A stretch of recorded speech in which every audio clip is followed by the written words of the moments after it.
हम सभी यूक्लिड विभाजन एल्गोरिथम और अंकगणित की आधारभूत प्रमेय पर आधारित क्वेश्चंस को सॉल्व कर रहे हैं। पिछले सेशन में इस पहले क्वेश्चन को बनाने में ही बहुत समय लग गया था।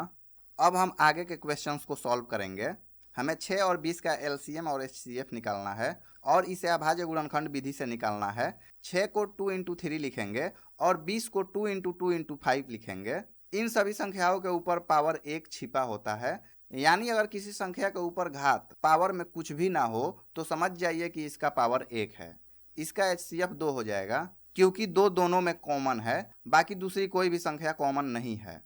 अब हम एलसीएम निकालेंगे तो 20 के अभाज्य गुणनखंडों में 2 का पावर 1 दो बार है, यानी हम इसे 2 का पावर 2 लिख सकते हैं। क्योंकि ऐसे केस में हम पावर को जोड़ लेते हैं, जैसे यहाँ 1 + 1 2 हो जाएगा। तो अब हमें एलसीएम निकालना है। तो एलसीएम निकालने के लिए हम देखते हैं कि इनमें कौन कौन से अंक हैं। जैसे इसमें 2 है, 3 है और 5 है। तो अब हम हर एक अंक के सबसे बड़े पावर को ले लेते हैं। जैसे इसमें 2 का पावर 2 बड़ा है, इसलिए हम इसे ले लेंगे। फिर अगला अंक 3 है और यह एक ही जगह है, यानी इसका जो भी पावर होगा वही सबसे बड़ी संख्या हो जाएगी। तो हम 3 को भी ले लेंगे। फिर 5 भी एक बार ही है और इसका पावर 1 ही है, तो हम इसे भी ले लेंगे। 2 का पावर 2 4 हो जाएगा। 3 और 5 को ऐसे ही लिख लेंगे। अब इन तीनों को मल्टीप्लाई करेंगे तो 60 मिलेगा, यही एलसीएम हो जाएगा। अगले सवाल को देखते हैं। इसमें 96 और 404 का एचसीएफ निकालना है और फिर एलसीएम भी निकालना है। चलिए 96 का अभाज्य गुणनखंड निकालते हैं। इसे हम 2 से भाग देंगे तो 2 से 9 4 बार में कटेगा और 1 बच जाएगा, यानी अगला नंबर 16 हो जाएगा जो 8 बार में कट जाएगा। फिर से 48 को 2 से भाग देंगे और 24 मिलेगा। फिर से 24 को 2 से भाग देंगे और 12 मिलेगा। इसे भी 2 से भाग देंगे और 6 मिलेगा और 6 को 2 से भाग देंगे तो 3 मिलेगा। अब यहाँ 3 खुद ही एक अभाज्य संख्या है, तो इसे हम आगे और भाग नहीं दे पाएंगे, यानी अब आगे और भाग देने की जरूरत नहीं है। अब 404 का अभाज्य गुणनखंड निकालते हैं। इसे 2 से भाग देंगे तो 202 मिलेगा और फिर से 202 को भाग देंगे तो 101 मिलेगा। अब 101 एक अभाज्य संख्या है, यानी इसका और कोई दूसरा गुणनखंड नहीं मिलेगा, यानी अब आगे हम इस भाग की प्रक्रिया को जारी नहीं रखेंगे। यानी 96 के अभाज्य गुणनखंड ये सभी हो जाएंगे और 404 का अभाज्य गुणनखंड 2 गुना 2 गुना 101 हो जाएगा। अब 2 इन दोनों में कॉमन है, एक दूसरा 2 भी इन दोनों में कॉमन है, यानी एचसीएफ 2 इंटू 2 4 हो जाएगा। अब एलसीएम को देखते हैं। इसमें कौन कौन से नंबर हैं हम इसे देखेंगे। इसमें 2 है और 2 कई बार है, फिर 3 भी है और 101 है। अब 2 5 बार गुना में है, यानी हम इसे 2 का पावर 5 लिख सकते हैं। फिर 3 एक बार ही है, तो इसे भी हम ले लेंगे। फिर 404 के गुणनखंड में 2 2 बार गुना में है, इसे 2 का पावर 2 लिख सकते हैं। और 101 एक बार ही है, तो इसे भी हम लिखेंगे। अब दोनों गुणनखंडों में 2 का पावर 5 और 2 का पावर 2 है, लेकिन 2 का पावर 5 बड़ा है, इसलिए हम इसे ले लेंगे। फिर अगला नंबर 3 है जो एक बार है, हम इसे भी ले लेंगे। 101 भी एक बार है, हम इसे भी ले लेंगे। 2 के पावर 5 को 32 लिख सकते हैं, क्योंकि 2 को 5 बार गुना करने पर 32 ही मिलेगा। अब इन सभी संख्याओं को गुना करेंगे तो 9696 मिलेगा, यानी यही एलसीएम हो जाएगा। अगला क्वेश्चन देखते हैं। अब की बार 3 संख्याएं दी गई हैं जिनका हमें अभाज्य गुणनखंड निकालना है। तो 6, 72 और 120 दिए गए हैं। 6 को 2 गुना 3 लिख सकते हैं। 72 का हमने अभाज्य गुणनखंड निकाल कर ले लिया है। 120 का भी अभाज्य गुणनखंड निकाल लिया है। तो अब हमें इन तीनों का एलसीएम और एचसीएफ निकालना है।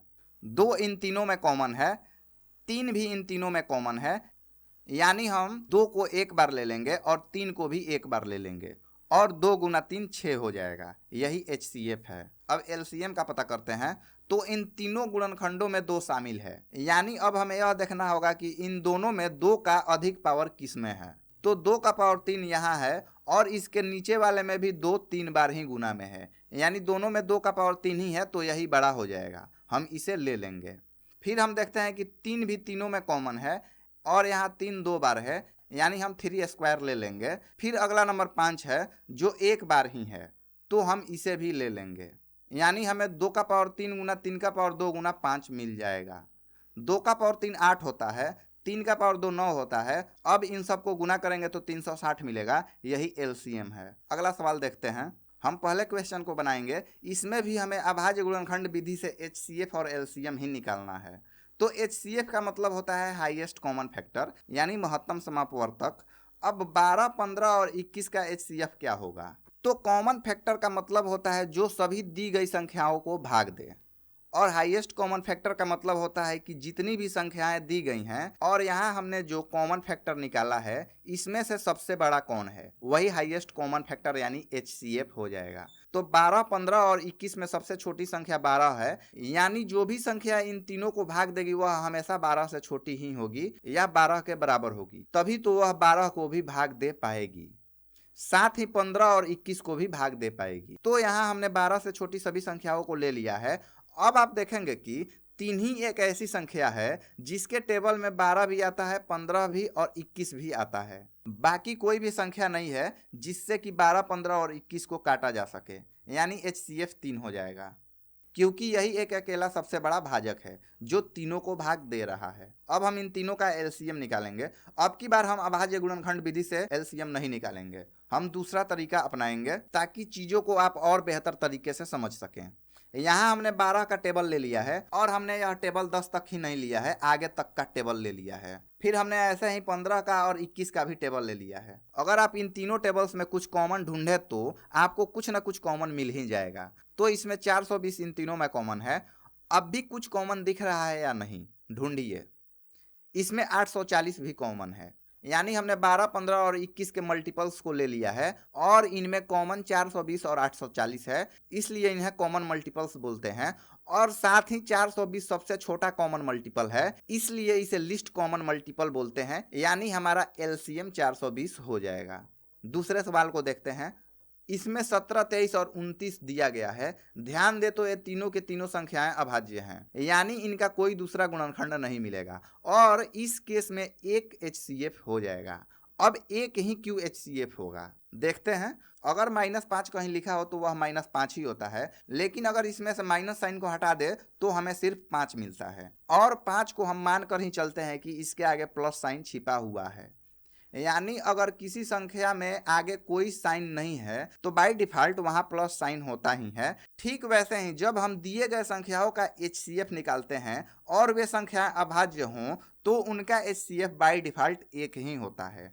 अब आप कहेंगे कि हम इन तीनों में एक को गुना में तो लिख ही सकते हैं और हमें एक कॉमन मिल ही जाएगा, अच्छी बात है, और एक लिख भी सकते हैं, लेकिन ध्यान दें हम अभी अभाज्य गुणनखंड विधि से HCF निकाल रहे हैं, यानी हमें गुणनखंड में अभाज्य संख्याएं ही मिलनी चाहिए, और यहाँ आपने एक को ले लिया है जो अभाज्य संख्या नहीं है। और हमने अंक गणित की आधारभूत प्रमेय को समझते वक्त यह भी समझा था कि एक अभाज्य संख्या क्यों नहीं है, यानी एक अभाज्य नहीं है तो आप इसे इन गुणनखंडों में लिख भी नहीं सकते हैं। हाँ, आप इन तीनों संख्याओं का एक फैक्टर एक को बोल सकते हैं, इसे हम भाजक भी कह सकते हैं, लेकिन अभाज्य गुणनखंड कहने की भूल बिल्कुल मत कीजिएगा। अब हम इसका LCM निकालेंगे। तो LCM निकालने के लिए कुछ करने की जरूरत नहीं है, बस इन तीनों संख्याओं को गुना कर दीजिए, जो प्रोडक्ट मिलेगा वही इसका LCM हो जाएगा, यानी 11,339 सबसे छोटी संख्या होगी जो 17 से भी कटेगी,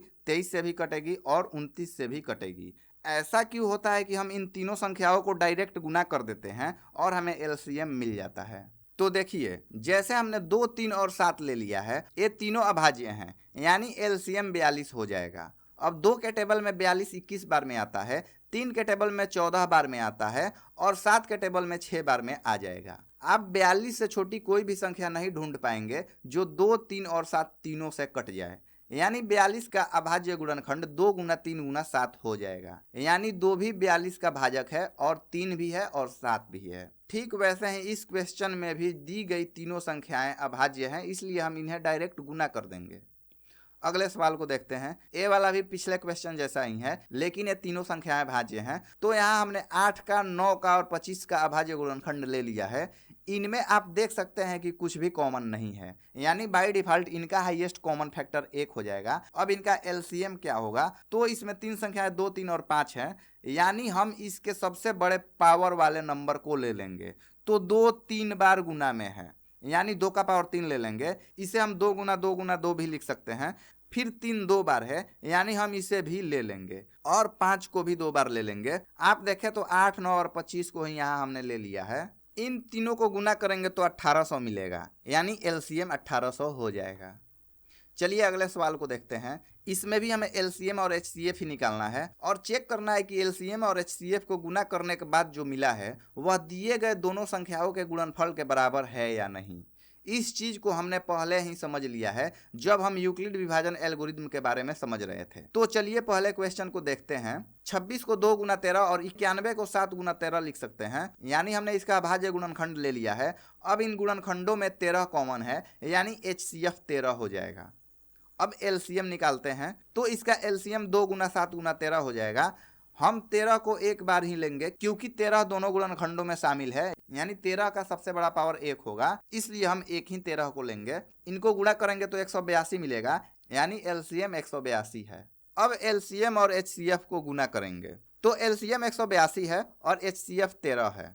दोनों को गुना करेंगे तो 2366 मिलेगा। इसे पहला इक्वेशन मान लेंगे। अब देखते हैं कि दोनों संख्याओं को गुना करेंगे तो क्या मिलेगा। हमें दो संख्याएं 26 और 91 दी गई है। जब हम इन दोनों को गुना करेंगे तो 2366 ही मिलेगा। इसे हम दूसरा इक्वेशन मान लेंगे। अब आप देख सकते हैं कि दोनों इक्वेशन बराबर हैं, यानी एलसीएम और एचसीएफ का प्रोडक्ट दोनों संख्याओं के प्रोडक्ट के बराबर है। चलिए दूसरे क्वेश्चन को देखते हैं। 510 को 2 से भाग देंगे और हमें 255 मिलेगा। अब 255 2 से नहीं कटेगा। अब इसे 3 से चेक करेंगे। 255 के डिजिट्स को जोड़ेंगे तो 12 मिलेगा, जो 3 से कटता है, यानी 255 भी 3 से कटेगा। तो 3 से 25 8 बार में कटेगा और 1 बच जाएगा, यानी अगला नंबर 15 हो जाएगा, जो 3 से 5 बार में कट जाएगा, यानी अब हमें 85 मिला है। यह 3 से नहीं कटेगा। अब इसे 5 से भाग देंगे, जो 17 बार में कट जाएगा। अब 92 का अभाज्य गुणनखंड निकालने के लिए हम इसे 2 से भाग देंगे और 46 मिलेगा। फिर 46 को 2 से भाग देंगे तो 23 मिलेगा। 23 एक अभाज्य संख्या है, यानी आगे भाग की प्रक्रिया को रोक देंगे। अब इन दोनों गुणनखंडों में 2 कॉमन है, बाकी कुछ भी कॉमन नहीं है, यानी HCF 2 हो जाएगा। अब हम LCM निकालेंगे तो 2 इन दोनों गुणनखंडों में है, लेकिन 92 के गुणनखंडों में 2 2 बार है, इसलिए 2 का स्क्वायर यहां से ले लेंगे।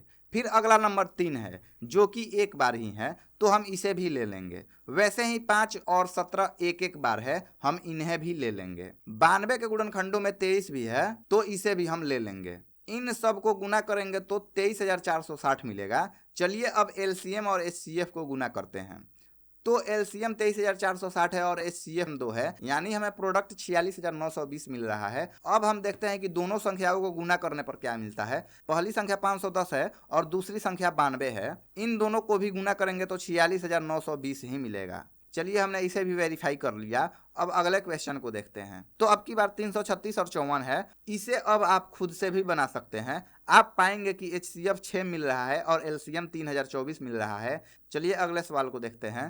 पहले क्वेश्चन को समझ लेते हैं। हमें 306 और 657 का HCF 9 दिया गया है और हमें LCM का पता करना है। तो हमने पहले ही यह समझ लिया है कि HCF और LCM का गुना दिए गए दोनों संख्याओं के गुणनफल के बराबर होता है। इसे हमने एक आसान तरीके से प्रूव भी किया था। तो हम इसी फॉर्मूला का यूज करके LCM का पता करेंगे। LCM का तो पता है ही नहीं, तो चलिए LCM को x मान लेते हैं, यानी LCM के जगह पर x को रखेंगे। और HCF तो 9 दिया ही गया है, तो हम इसे भी ले लेंगे। अब 306 एक संख्या है और 657 दूसरी संख्या है। इन दोनों को गुना कर लेंगे। अब हमें x का पता करना है कि इसका वैल्यू कितना होगा, तो हम दोनों तरफ 9 से भाग देंगे ताकि इस इक्वेशन का बैलेंस बना रहे। अब हम 9 से 9 को भाग दे सकते हैं और दूसरी तरफ भी 9 से 306 में भाग देंगे, तो 9 से 3 बार में 30 कटेगा और 3 शेषफल बचेगा, जिसे हम अगले नंबर 6 के साथ रखेंगे, यानी हमें 36 मिलेगा, जो 9 से 4 बार में कटेगा। यानी हमें LHS में x मिल गया है और RHS में 34 गुना 657 मिल गया है। दोनों को गुना करेंगे तो 22338 मिलेगा, यानी x को हमने LCM माना था, तो यही LCM हो जाएगा। यानी हमने यूक्लिड विभाजन एल्गोरिथम से इस सवाल को सॉल्व कर दिया। हम इसे अभाज्य गुणनखंड विधि से भी बना सकते हैं। हम 306 का अभाज्य गुणनखंड निकालेंगे और 657 का भी अभाज्य गुणनखंड निकालेंगे, और आप इसे खुद से बनाएंगे तो आपको LCM 22338 मिल जाएगा। तो हम इन दोनों ही तरीके से LCM निकाल सकते हैं। अगले क्वेश्चन को देखते हैं। हमें यूक्लिड विभाजन एल्गोरिथम का इस्तेमाल करके दिए गए संख्याओं का HCF निकालना है। हम पहले क्वेश्चन को सॉल्व करेंगे। तो 135 225 से छोटा है, यानी हम 135 से 225 में भाग देंगे। इस तरह से HCF निकालना हमने पहले ही सीख लिया था जब हम यूक्लिड विभाजन एल्गोरिथम को समझ रहे थे। आप उस वीडियो को भी देख सकते हैं। तो 135 से 225 को एक बार में भाग देंगे, यानी हमें 135 ही मिलेगा, जिसे 225 में से घटा लेंगे और हमें 90 मिलेगा। इसे हम एक इक्वेशन के रूप में भी लिख सकते हैं। तो अभी भी शेषफल यानी रिमाइंडर 0 नहीं हुआ है, यानी अभी हमें HCF नहीं मिला है। तो अब की बार हम 90 से 135 में भाग देंगे, फिर से यह एक बार में ही कटेगा, यानी हम 90 को 135 में से घटा लेंगे और हमें 45 मिलेगा। इस वाले स्टेप को भी हम इक्वेशन के रूप में लिख सकते हैं। अभी भी शेषफल 45 मिला है, यानी हमें 0 तक जाना है। तो अब की बार 45 से 90 में भाग देंगे और यह 2 बार में पूरी तरह से कट जाएगा और शेषफल 0 मिलेगा। इसे भी हम इक्वेशन के रूप में लिख सकते हैं। अब इस स्टेप पे हमें शेषफल 0 मिल गया है, यानी इस स्टेप पे डिवाइजर 45 है, यही HCF हो जाएगा। इसे अभाज्य गुणनखंड विधि से भी निकाला जा सकता है। हमने यहाँ 135 का गुणनखंड ले लिया है और हमने 225 का भी गुणनखंड ले लिया है। अब इन दोनों में 3 कॉमन है, एक दूसरा 3 भी कॉमन है, साथ ही 5 भी कॉमन है। अब इन तीनों को गुना करने पर 45 मिलेगा, यानी हमें फिर से HCF मिल गया। चलिए अगले क्वेश्चन को देखते हैं। 196 से 38,220 में भाग देना है। हम 196 से 38,220 में भाग देंगे। चूंकि 196 में 3 डिजिट है, इसलिए हम यहाँ 3 डिजिट में ही भाग देंगे। अब अगर 2 बार में भाग देने का सोचा जाए तो 196 का 2 गुना 392 होता है, जो 382 से बड़ा हो जाएगा, यानी हम इसे एक बार में ही भाग देंगे। तो हम 196 को इसमें से घटाएंगे और हमें 186 मिलेगा। अब हम 196 को यहाँ लाकर इसे 186 से भाग देंगे, जो कि एक बार में कटेगा। तो क्या लगता है, सब कुछ सही चल रहा है ना? यहाँ हम लोग कुछ गलती तो नहीं ना कर रहे हैं? तो ऊपर यहाँ हमने 382 को भाग दे दिया है, तो अभी भी 2 डिजिट 2 और 0 बाकी है। हमने इनको तो भाग दिया ही नहीं है, यानी हमने अभी एक गलती किया और आपने नोटिस तक नहीं किया। तो ऐसे आप मैथ्स नहीं पढ़ पाएंगे। आपको अपना दिमाग हर एक सेकेंड एक्टिव रखना होगा, वरना बोर्ड एग्जाम में क्वेश्चन सॉल्व करते वक्त फंस जाएंगे। एक भी प्लस माइनस गलती से भी गलत जगह पर इस्तेमाल हो गया तो आपका पूरा का पूरा क्वेश्चन गलत हो जाएगा और आपको मार्क्स मिलेंगे 0। तो यहाँ हम 196 को नहीं लेंगे, अब हम 2 को यहाँ लिखेंगे और हमें 1862 मिलेगा। अब 196 को 9 से गुना करेंगे तो 1764 मिलेगा, जिसे घटाएंगे तो 98 मिलेगा। अब भी ऊपर 0 बचा है, हम इसे भी ले लेंगे। अब हमें 980 मिलेगा। तो अब की बार हम 196 में 5 से गुना करेंगे। तो सबसे पहले 5 से 6 में गुना करेंगे तो हमें 30 मिलेगा। अब हम 30 में मौजूद 0 को यहाँ लिखेंगे और 3 को माइंड में रखते हैं, जिसे आगे आने वाले नंबर में जोड़ दिया जाएगा। तो फिर से हम 5 से 9 में गुना करते हैं और 45 मिलता है, यानी 45 में 3 को जोड़ लेंगे और 48 मिलेगा। फिर से हम 8 को यहाँ लिखेंगे और 4 बच जाएगा और 4 को दिमाग में रख लेंगे अगले नंबर में जोड़ने के लिए। फिर से 5 से 1 में गुना करेंगे तो 5 ही मिलेगा और 4 जो बचा हुआ था उसे हम 5 में जोड़ लेंगे और 9 मिलेगा, जिसे हम लिख लेंगे, यानी हमें 980 मिल गया। जो 980 में से घटेगा तो 0 मिलेगा, यानी अब 0 से 196 में भाग देना होगा। रूल के हिसाब से तो ऐसा ही होना चाहिए, लेकिन यहाँ शेषफल 0 हो गया है। ये बताता है कि 196 जो है वह 38,220 को पूरी तरह से भाग दे रहा है, यानी 196 38,220 का एक फैक्टर यानी गुणनखंड है। साथ ही 196 जो है वह 196 का भी एक फैक्टर है, यानी भाजक है। तो इसलिए अब HCF 196 ही हो जाएगा, क्योंकि यही सबसे बड़ा भाजक है। अगले सवाल को देखते हैं। हम 255 से 867 में भाग देंगे। तो जब 867 को 4 बार में काटने की कोशिश करते हैं तो 1020 मिलेगा, जो 867 से बड़ा है, यानी हम इसे 3 बार में भाग देंगे।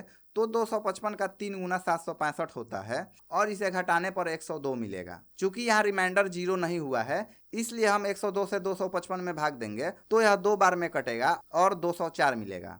अब हम इसे घटाएंगे तो 51 मिलेगा। अभी भी रिमाइंडर 0 नहीं हुआ है, तो फिर से 51 से 102 में भाग देंगे तो यह 2 से पूरी तरह से कट जाएगा और शेषफल 0 हो जाएगा, यानी यहाँ हमारा HCF 51 हो जाएगा। तो हमने इस सवाल को भी बना लिया। चलिए इसे हम यहीं ख़त्म करते हैं और मिलते हैं अगले सेशन में।